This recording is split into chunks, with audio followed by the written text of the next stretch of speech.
Who believed in you before you believed in yourself? For me, it was the women who saw something in me when I was just starting out. 20 years and 5 businesses later, I'm still here because they lifted me up when I needed it most. I'm Tania Gomez, and this is She Shapes Tomorrow, brought to you by Tania Gomez Consulting and Kismet, proudly sponsored by SN Services. Every episode, we sit down with women who are changing lives, building communities, and raising up the next generation. Women who'll remind you what's possible when we stop trying to do it alone. This year's International Women's Day theme is Give to Gain, and these stories will show you exactly what that looks like. Let's get into it. Welcome to She Shapes Tomorrow, the International Women's Day podcast. I'm Tania Gomez, your host for today, and I'm joined by the lovely Susan Cameron-Jung from Auscare. Susan is the Business Development and Innovation Manager at Auscare Supports, with a career defined by fearless commitment to equality and inclusion. From her early days as a therapeutic radiographer treating HIV patients during a time of peak stigma, to leading busy London restaurants and now driving impact in the disability sector, Susan's leadership is grounded in the belief that connections beat ego every time. A proud queer woman, foster mum to 3, and qualified yoga teacher, she's a passionate advocate for living authentically and proving that women over 50 don't shrink, they shine. Welcome, Susan. It's so lovely to have you here. Good morning. I really love your introduction. It really paints this picture of a really diverse and full and fearless almost life that you've had with these different chapters in your life. Absolutely. And, I feel that is a huge part of individual growth, right? That we are not just one thing as women or one version of ourselves. We are so many versions of ourselves to so many different people. And I love that. I love having that sometimes contradictions, diversity of self, because it sort of gives you, that full range of, color and depth. And I am usually at my most balanced when all those little versions of myself are all active at the same time. Yeah, it's interesting, isn't it? Because very often people tell us we have to be one thing, that you have to focus, you have to do one thing, narrow and deep, do one thing and be it really well.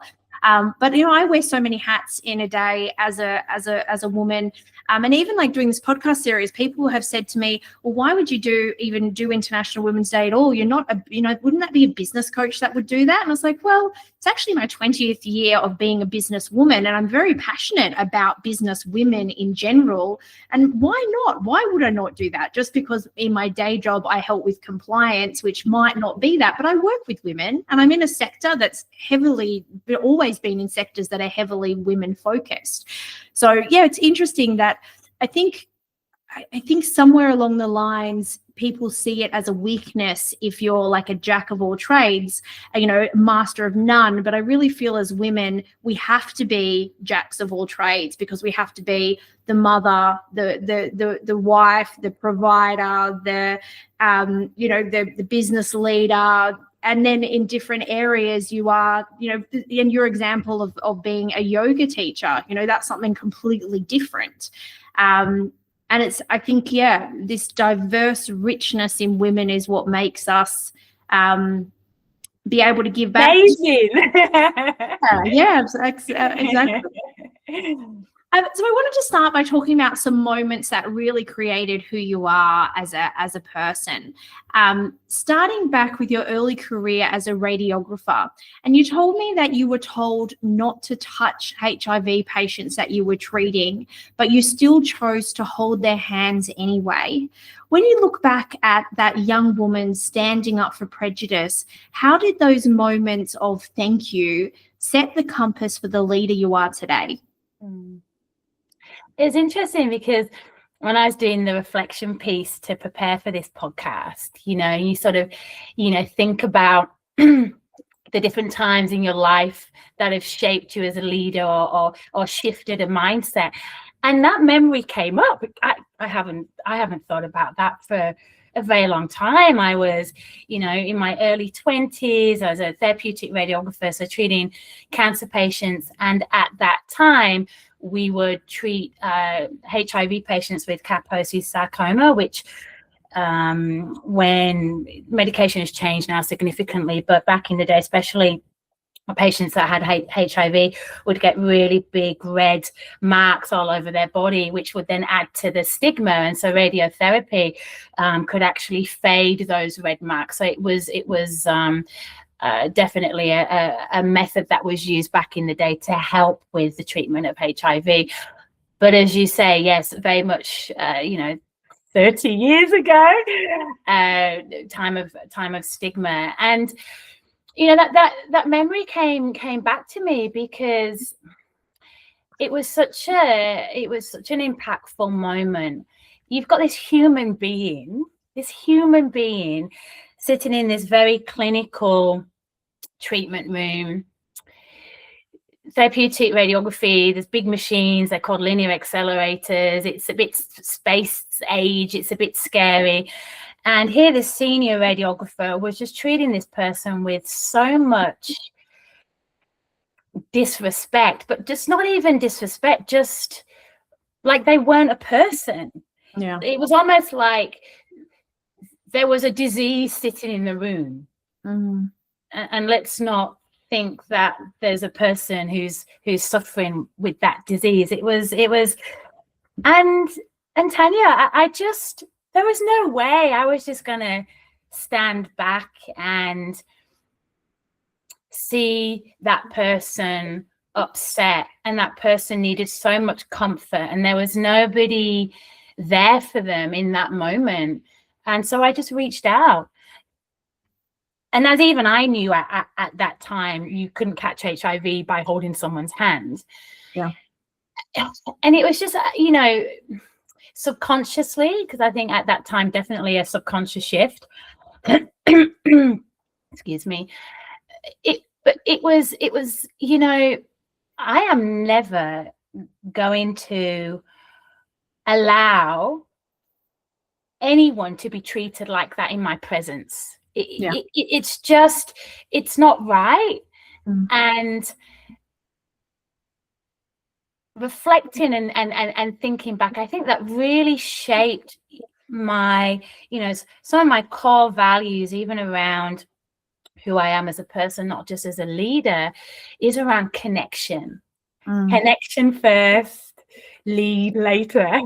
Connection first, deal with everything later.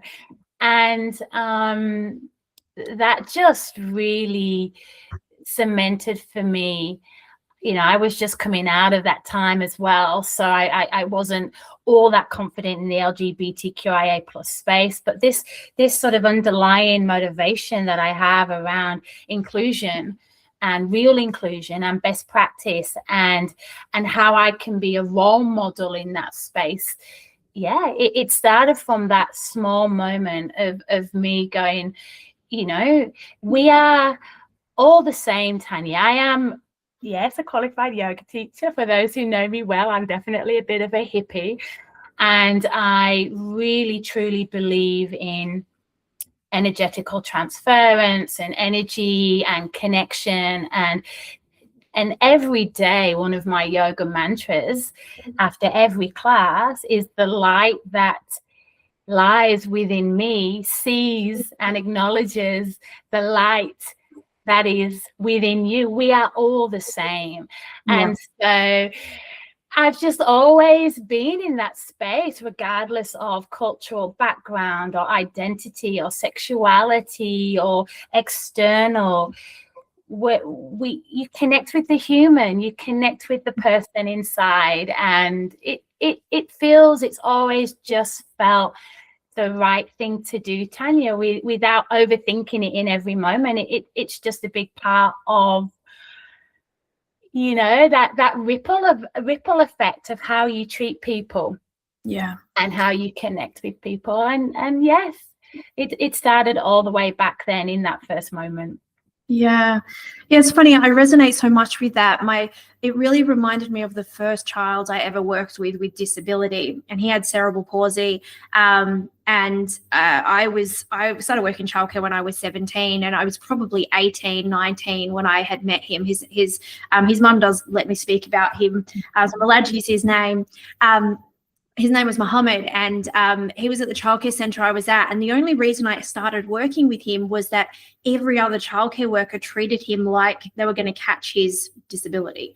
And, you know, children are curious, and the children were asking questions, and just the attitude of all the educators many years older than me to how they responded, like, oh, he had a hearing aid. What's on his head? Oh, don't worry about it. Say, well, no, we can give a better answer than that. Like, the children are not being rude. Children are, Muhammad was 4 years old. He was in the preschool room. The 4-year-olds were not being rude asking about the hearing aid. They were curious.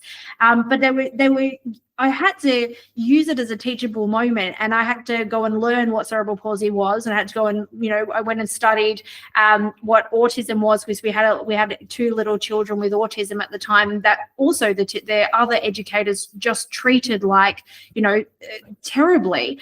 And that's the whole reason I started working with children with disability, was that I had this innate sense that we're not treating them, not even equally, but it's not human for us to treat them that way, like the way that they would talk to him. And yes, he needed a voice output system, and he didn't get that for a couple more years afterwards, but he could definitely understand you, and he could communicate his needs the best way that he could. I still am in touch with him. He's now in his 20s, and he definitely can tell you exactly what he wants, and he gets his way, but you just need to be proactive in reading those signs. And I really resonated as far as, we're not all the same, but the humanness in us does need to be able to connect. And a person who's nonverbal needs to be able to connect the same as a HIV patient. And I saw that as well when my godmother, who raised me, went through many rounds of chemotherapy for cancer. And I watched the same thing with her. Like, the way that people treated her in the health system was like she didn't matter to anyone. And there was many times I would turn around and say, hang on, it's my mother you're talking to. This is someone I care about deeply. Please treat her with respect. Please talk to her. Please, and many times I was asked to leave or wait outside, because it used to just infuriate me, the injustice of it, but also just like, how can you forget that we're human first, and that if that was you, and I didn't have children then, I think now I would have had the feeling of, well, if that was my children, how would I want that person to be treated? But back then, without being a mum, the human equity in it just didn't seem right for us to treat someone in such a degrading manner.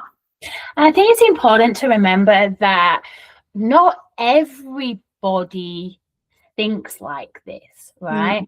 And I feel that people who are attracted to community services, disability, whatever component of the sector, it's because this is how we think.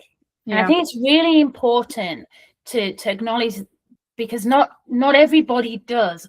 And so this is why we are here, right? And, regardless of where we end up or sort of what we end up doing in the sector, I've been in disability now for over 15 years, and some of my most favorite memories are similar to what you have just shared, where I've thrived in this sector because of who I am and how I connect and support not just the participants or the clients, the individuals, their families.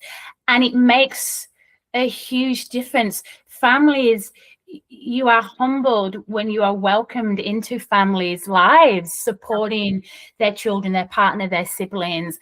And it still blows my mind that, even to this day, a lot of people's experiences are not as they should be, with workers or staff or support who are just not providing, you know, the proper levels of support, because really they're not working in the sector for the right reasons, right? It's just a job, or it's just it's just money, it's just a pay slip. They're not working in the sector for the right reasons. You can tell they're people who are working in the sector for the right reasons because they're operating on a totally different level. Yeah, it's that, you know, as a teacher, we were always told that it's not about the income, it's about the outcome. And I feel like in the disability sector, it's, you know, very, very much the same. If you chase the income, then you lose sight of the outcome. Well, as opposed to you're not in the disability sector for the income. Yeah. Well, you know, you read the media headlines and sometimes it makes it out to seem like that everyone that owns disability businesses are on their yachts with their feet up, you know, rorting the system. So I think it's, you know, definitely not my experience, but it's sometimes how it's portrayed. Talk to me now about your experience in Soho and the pivot you had there, where you left the hospitals and you started to really explore your identity as a gay woman, and ended up in the world of hospitality. Yes. So I am definitely the type of person where, and it's something that I've learned as well as I've got older, and it becomes a trust thing, where there's like an internal line, you know, where when change is needed, there's a tipping point, and then I make that change. Mm-hmm. And look, you know, certainly in my early 20s, I'd moved from, I was raised and grew up in North England, Yorkshire. I moved to London for university. I was in London by myself, studying, moved into radiography. You know, so it was a challenging time. I was coming out, and you know, back then, you know, 30 plus years ago, identifying as gay, coming out, trying to connect to community was even harder, as you can imagine, than it is now. And I was really struggling, Tania. Due to a very challenging childhood, and due to, as I say, you know, understanding as a young person that I may be gay. What does that mean? Not having anyone to talk to, not really having the supports and community, and just, I suppose, just trying to work everything out myself. And I wasn't. I was really struggling. And as a teenager, that also triggered really bad eating disorders. My eating disorders were not initiated because I thought I was fat. It was nothing to do with that. I was a reasonably healthy teenager. I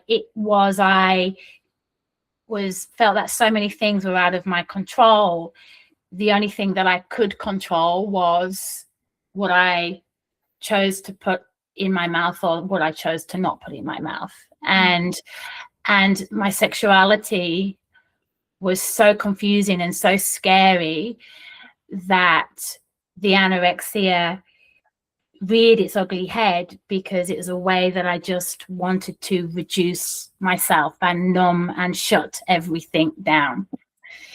And when I was working in the hospitals, so my eating disorder started around 15 or 16, and then got really bad in my early 20s with the bulimia, and then that became a numbing strategy. And so here I was as a young woman in London, really struggling, and I knew I had to make change. I knew that what I was doing was not working, and if I did not make change, then I was going to make myself very, very sick. And so it was, I always remember this as a combination of things. My aunt got really sick, and I loved my aunt very much. She was a big part of raising my sister and I as children. I was overwhelmed. I was really sick, and I just went, I can't do this anymore. I need to take a break from this current life that I'd created. And I need to take a deep breath, and I need to understand who I am as a young gay woman. I have no idea what this means. I have no idea what this looks like. And so within days of realizing that, I literally, my thought process went, okay, I need to meet gay people. I need to put myself in a gay environment. How am I going to do that? Okay, living in London at that time, Soho was the gay place to be. Okay, well, what is the gayest restaurant, the coolest restaurant I know? And literally, I walked into that restaurant and went, hi, my name's Susan. Could I have a job, please?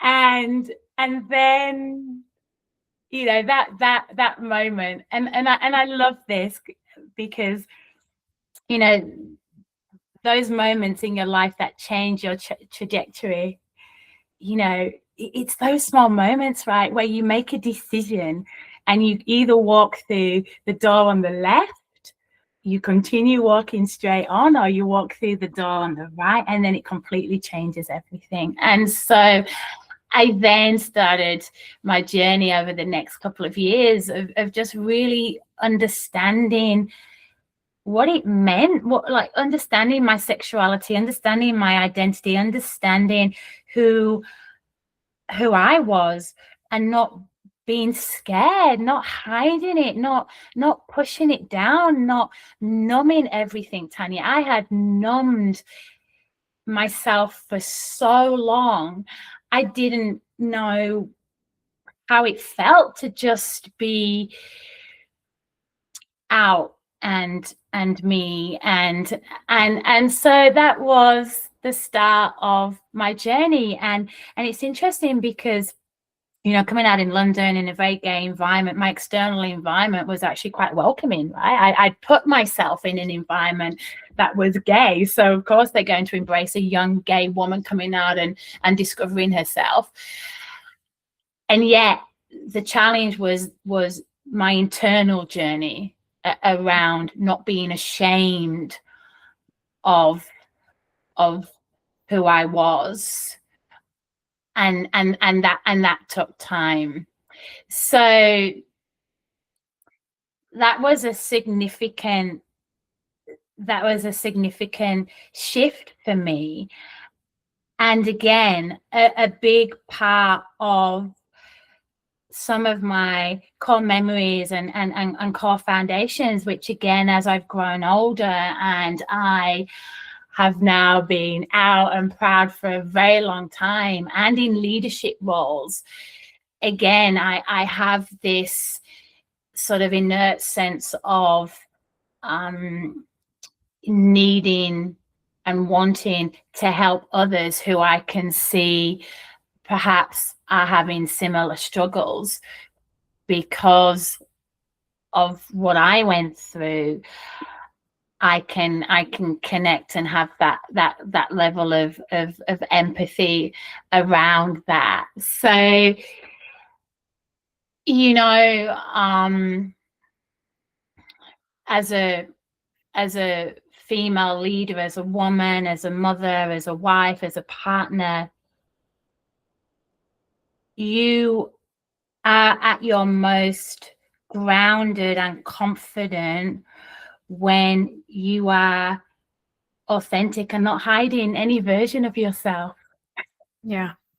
And I think what you said around as you become older, you learn this. I think everyone is a little bit lost in their 20s about who they should be. And this idea of like the second half of your life really being celebrating the amazingness that makes you different. Like I went to a retreat in Bali last year, and there was this amazing lady in her, I won't want to say how old she was, but much older than me. And she had been a CEO of a very large multinational company for many, many years. And then she decided that she would go and basically leave corporate life and retire. But then she spent the second half of her life helping corporate women to actually find themselves. And she said that the first half of your life is I'm probably going to butcher her quote, but it's something like the first half of your life is around proving, what does the world want from me? And then the second half of your life is this idea of what does my soul need from the world? And this idea of the first half, you're so busy proving yourself and figuring out who you are. And then this allows the second half of your life to allow, to nurture other people and actually do your soul's work, because you've done the universe work, you've done, you've given to the world, and now you're allowing yourself to really shine as yourself. And I thought, I turned 40 last year and had my mini midlife crisis around what does this mean now, and are the best years of my life behind me? And then hearing other women's stories about how they do amazing things in their 50s, 60s, 70s and beyond really made me think about, you're right, I feel like I have figured out what the world wants and I've done those things. And now it's my time to actually figure out what I want and what makes me happy. And I think you only learn that with time and experience and self-acceptance and hardship as well, right? You really figure out who you are from having to deal with things like, hard times in your life. It's funny because I was having this, as I often do, I was having this moment in yoga the other day where we were doing this deep meditation thing, and I tend to get always quite emotional in yoga, and I was thinking about the children, and I just got this overwhelming, oh goodness me, this overwhelming sense of it sort of initially was, I wish I could protect my children from the pain I know they're going to experience, because life is painful. And I had this overwhelming, need to protect them. I was thinking about, I have my daughter's 12, my eldest boy is 11, my youngest boy is 9. And then in the same moment, but they need to go through the pain to really understand who they are. And the challenge as a mother, right, is, it's still hard to not jump in and want to rescue, right? But the challenge as a mother, isn't it, is supporting them, with their journey and being able to be there, but you don't want to take away their pain or stop them experiencing pain, because it's a big part of what makes us who we are. And similar to what you've said, I feel the first part of your life, the challenges and the pain that you go through, it really looking at who I am today, you could look back and go, well, it would have been nice if that didn't happen, or if I didn't have that experience, or I didn't have that, but then at the same time, I'm proud of who I am today. Yeah, I am so happy in my own self today. And so then actually, if you start thinking about, well, if I wish I could take that away, or not have that experience, or make better choices, well, hold on a minute, if I hadn't gone through some of that, would that change who I am today? Because I choose and work hard every day to be positive and to have good energy, and because I have experienced what it feels like to be at a low point, and I have experienced what it feels like to go through really difficult, painful times. But all of that has made me who I am today. So then, do you want to take any of that away? Because well, then will that take something away from who you are right now, right? It's, yeah, I was actually just thought I was having a yoga the other day. I have the same thought often. And it's not so much the pain, it's the resilience, right? It's overcoming things, it's doing hard things and accomplishing hard things and proving to yourself that you can do hard things. And while I wouldn't want my children to have the same kind of trauma that I had in various situations, that would be very, hard. I feel like encouraging them day to day to make their own choices, natural consequences, simple things like if they go out and they don't reapply sunscreen, getting sunburnt, and then them learning, well, that's what happens, that cause and effect. So I've got 3 sons, and the oldest is 14. And it's a scary balance. Whenever he goes out, I have my heart in my mouth thinking about all the things that 14-year-olds could do that are silly. But it's his life, right? He's got to make those mistakes. He's got to learn from them, and we can guide them and give advice and try and give some boundaries, I suppose. But he's going to be 18 before you know it. It's going to be 20 before I know it. It's going to be 30, and then all I can do is support him when he needs help and try and encourage him to make, whenever we drop him off at school, my daughter who's 4 says to him, make good choices. And that's ongoing in our house is let's just make good choices. And, you won't always make good choices, but how do you recover from that? So I think that's it's a hard path to think about protecting children from everything. And I've had I've had a number of my friends come out and be gay, and none of that is an issue for me. And I've had people ask me, would you have an issue if your child was gay? And I wouldn't, of course. I still love them exactly how they are, but even that to me seems like something that could be painful for them and be challenging for them and cause pain. I wouldn't want that for them. But if that is who they are and how they are, then of course that is completely fine, and they're going to have to find their own way through that. But yeah, I think you just want to, and I think potentially seeing the best in people in the past when there has been people who have prejudice around things. I think a lot of it comes from fear of people getting hurt, right? Yeah. Probably the same as the HIV patients, they don't want you to touch them because they want you to be safe. And they do, all of this comes from a kind of a good place, but it's not allowing the person to be authentic and to truly be, to see what those needs are. I wanted to talk to you around this concept of, you talked about women's brains and bodies literally being rewired menopause and then beyond. Why are you so passionate about the message that women over 50 should be shining more brightly than ever? Why am I so passionate?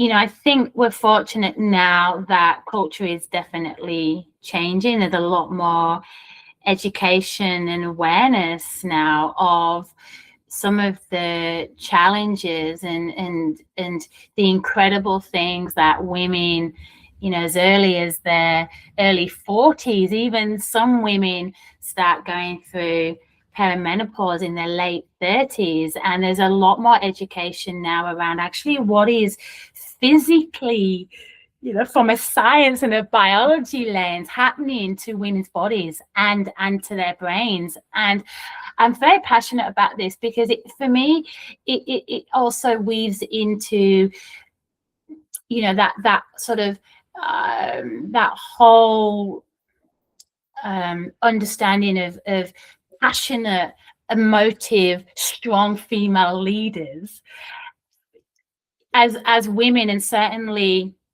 a big part of my leadership journey has, when we talk about all those different versions of ourselves, has been understanding that as a strong leader, I am also able to be emotive and vulnerable.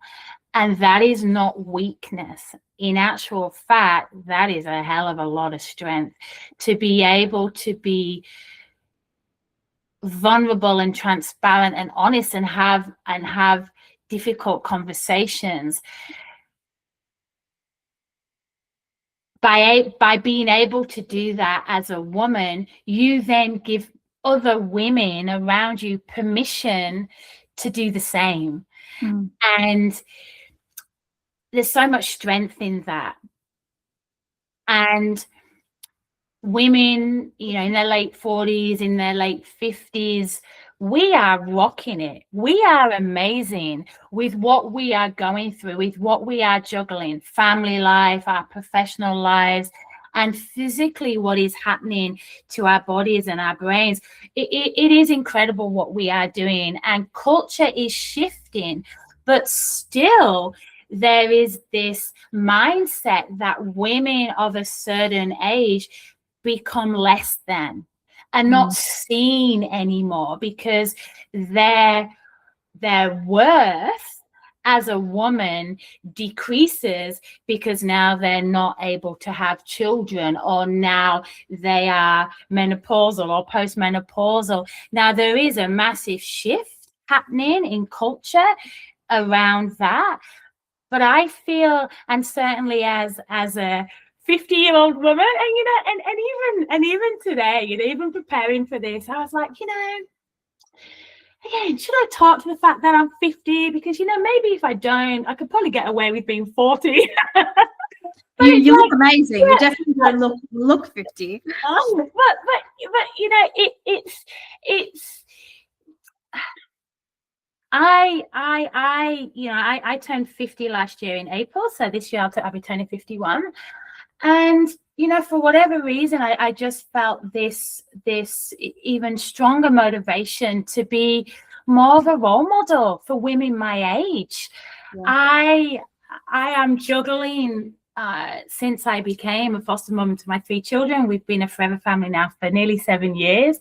I am juggling more than I've ever juggled in my life, and I am working harder than ever to stay well, because my personal philosophy, and it works for me, everybody has their own thing, the stronger I am physically and the more connected I am to my body, and I thank the universe every day that I found yoga, the stronger I am in my body and the more connected I am in my body, the stronger I am in my mind, Tania. And I am so lucky and grateful that I have been able to develop this body-mind connection. When things get really tough, I then get really tough on the yoga mat, or I get really tough on the gym, because I know the harder things get in my external environment, I need to get stronger in my internal environment. And it makes me feel better, and I can deal with and manage stress in a much better way. So I'm 50 years old. I'm mum to 3 children. I've got, you know, an incredible role as the business development and innovation manager. I'm a yoga teacher, and I feel I'm taking up more space than ever. Yeah. So I'm certainly not shrinking. Yeah. I am flexing all the different versions of myself. I'm taking up more space than ever. And I want to be, you know, for those people who know me, I can be quite loud and can be quite high energy. And I want to be a role model. If you know, anyone just sort of, you know, sees me or talks to me and goes, oh my God, you know, like she's 50 and she's rocking it, then, you know, like, yeah, and as an out queer woman as well, you know, there needs to be more women, you know, my age, this age, that are going, you know what, we might not be 30, but we are very much still here. We're very much empowered, where we very much have a lot to say, and we're not going anywhere. Yeah. So, I mean, I don't know if I feel that was a bit of a jumbled response to that question. But, you know, I feel, Tania, that, you know, I've been a role model you know, a lot of my professional career to a lot of young people. I'm very passionate about training and development, very passionate advocate for the LGBTQIA plus space. I've become a foster mum, now big advocate for children in the out-of-home care system, and now sort of turning 50, and I'm working harder than ever at my health. I feel that I can now be a role model in a different capacity for others. Yeah. Because, you know, women, you know, over 50 still get a bit of a hard rap around their value, and we've got a hell of a lot of value to still offer.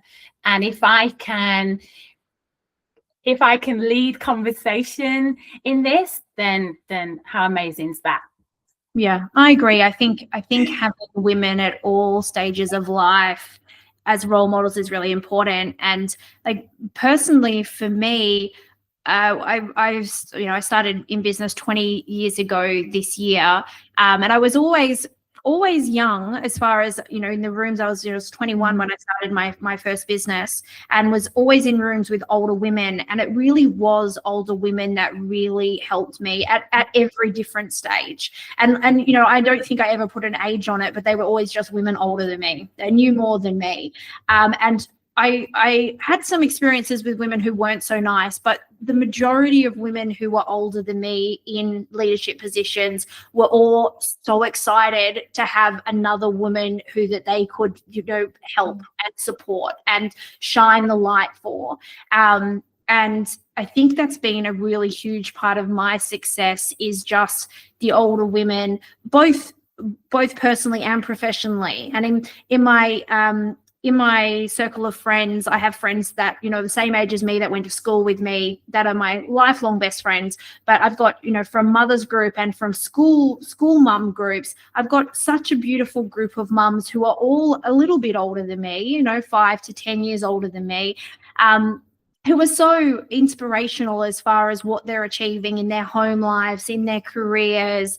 And it's really, I feel like it's only been like the last 5 years that perimenopause has even been a thing, right? But perfect timing for me, turning 40, having all of this research and talking to people around, you know, just things like, I love going to the gym and are really focused on my health as well. And there's some really amazing books that are about perimenopause women in the gym, and, you know, perimenopause women. Like these are books that are have never been available before, and a lot of research finally being done about women in the gym at all, let alone absolutely.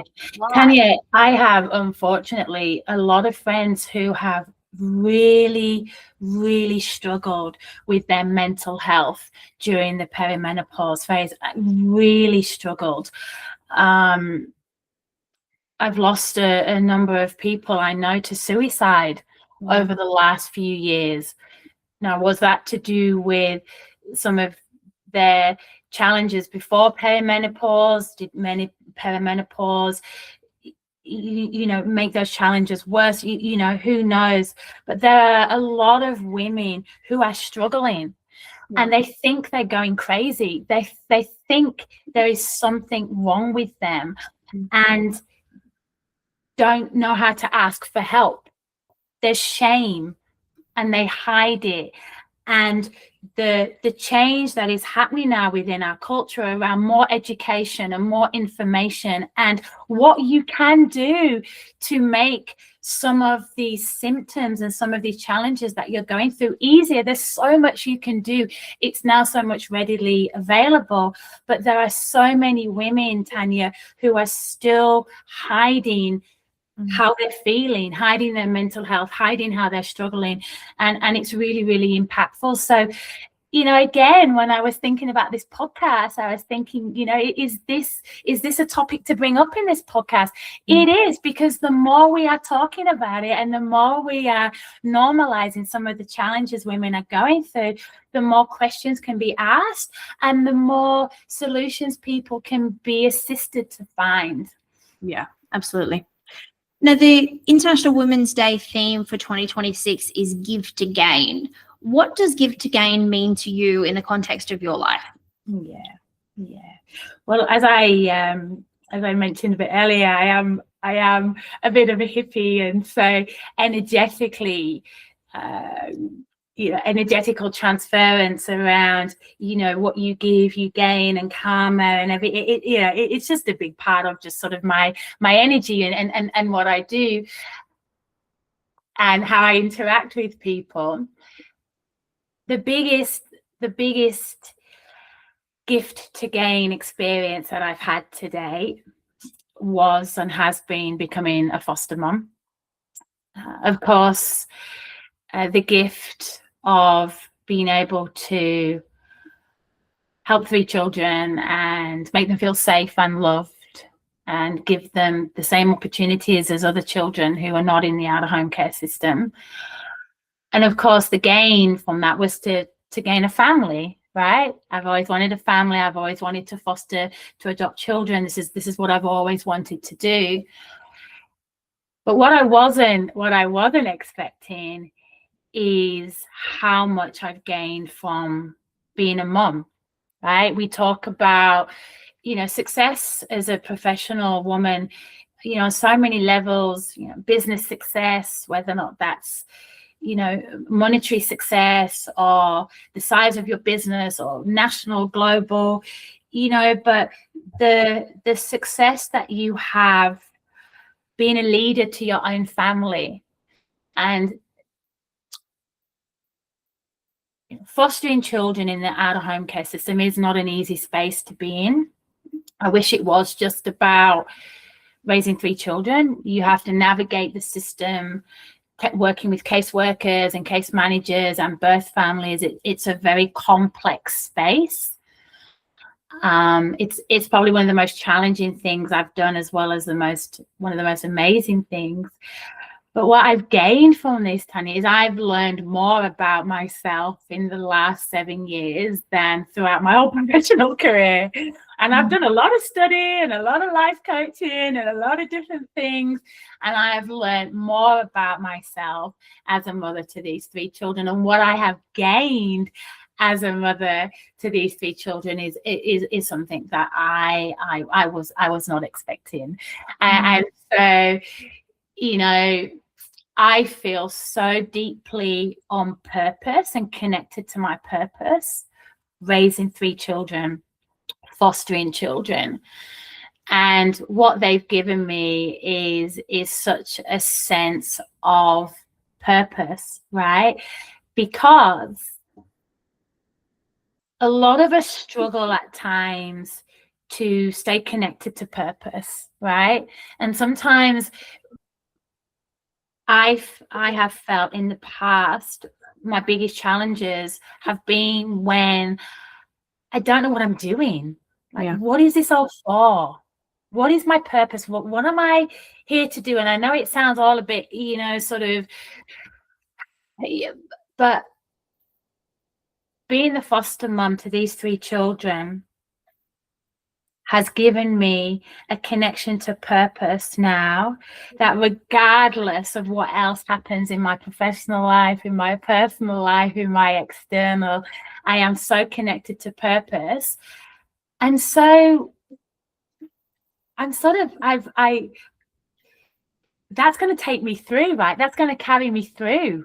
If I ever have those days where I feel lost and confused and don't know what I'm doing and what is it worth it? And I just have to remember what I'm doing with these 3 children, and it connects me and it brings me back in. So yeah, being a foster mum is a big part of who I am now, and it's been and it is a massive part of the gift to gain. That's beautiful. Yeah, I love that. I think that's very well said. I'd like you now to reflect on your message to your younger self. So if you look back on the woman you are today, someone who has hit rock bottom, pulled yourself through, what would you tell that younger version of yourself who was struggling? I was thinking about this last night when I went to bed. I was thinking, how can I answer this question? especially when, teenagers don't listen as well, right? And I was trying to connect in with who I was back then, because it was such a confusing, difficult time. What would I tell her? What would she listen to? That's not cliche, and that's not, oh, it's going to be okay, and believe in yourself, and you're beautiful and you're perfect as you are. Like, it's not cliche stuff like that. What I would tell my teenage self, Tania, is I would tell her she needs to ask for help. Please ask for help sooner rather than later. You are struggling and it's going to get worse. You need to ask someone for help. As a teenager, I had no one to ask for help, and I just tried to do it all by myself. And if I'd asked for help earlier or got the right help earlier, it would have saved it. It would have significantly changed how I then went into my early 20s. So I would say to my teenage self, just please go and talk to someone. Please talk to your best friend, talk to your best friend's mom. Just please ask for help. Yeah, it's a really powerful message. I think all of us feel like we can do it all our own, or maybe not that we can, but that we should be able to figure these things out on our own. But the idea of a community and asking for help and getting support, and even just sharing how you're feeling with someone, really does make such a huge difference. And it's something so simple, yet, ego gets in the way, or fear gets in the way, or something else gets in the way to make us feel like maybe that's not an option. Yeah, beautiful message. Last question for you today is around connecting with you. And if there's people who want to follow your journey or get in touch and learn more about the work that you do, what's the best way for them to get in touch? Yeah. Well, I'm quite active on LinkedIn, so I love to bounce around on LinkedIn with writing and projects and videos. So please absolutely reach out to me on LinkedIn. I am the Business Development and Innovation Manager for Auscare Supports. So also you can reach out to me via their website, auscaresupport.com.au. But I talk and connect with a lot of people on LinkedIn, and always open to have some great conversations. So please reach out and I'll be more than happy to talk. And you'll be at our panel for our International Women's Day at Western Sydney on the 4th of March. Also, if anyone wants to come in and join you then. Very exciting, absolutely. Wonderful. Well, I'm looking forward to seeing you then. And thank you so much for sharing your story today. It's been amazing. Thank you, Tania. Lovely to talk. Thank you. Wasn't today's guest amazing? Imagine being in a room with over 100 women like her. That's our 2026 International Women's Day events, happening across Western Sydney, Gold Coast, Adelaide, and Perth this March. You'll meet women building businesses you want to learn from. Leaders are solving problems you're facing right now, and the kind of people who become your text at midnight support system. That's not networking, that's give to gain. Find your event at taniagomez.com.au. I'll be there, and I hope you will be too.